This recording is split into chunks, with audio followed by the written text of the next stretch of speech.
anti-lynching crusader.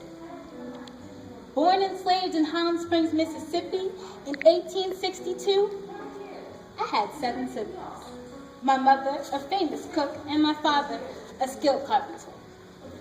However, they both died when yellow fever swept through our city. I now had no parents.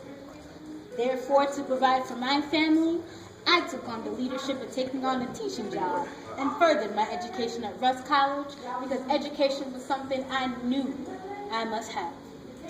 I then moved to Memphis in 1884 when my fight for equality in race and gender began, and nothing was stopping me.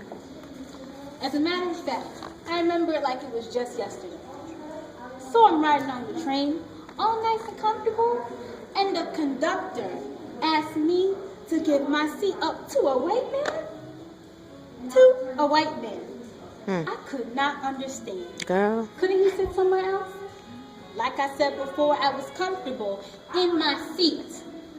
He wanted me to move to the smoking car, aka the Jim Crow car that was already crowded with passengers. So did I get up? Huh? What do you think? They were violating the 1875 Civil Rights Act that banned discrimination on the basis of race or color in hotels, theaters, and what do you know? Public accommodations. That being said, I refused this order and sat firmly in my seat. Then he had the nerve to try to drag me out. So I bit him. I bit the arm that was holding me back from the rights that I had as a woman of color sitting on the train. And I bit it hard too. Though they did end up taking me off the train, like I said, nothing was stopping me from advocating equality. So from that experience, I decided to become a journalist and wrote about my experience of a 25-year-old woman of color who stood up against white supremacy. And you know that gained popularity. I continued writing about all the injustice that blacks went through in the South and how I strongly fought against them, especially lynching.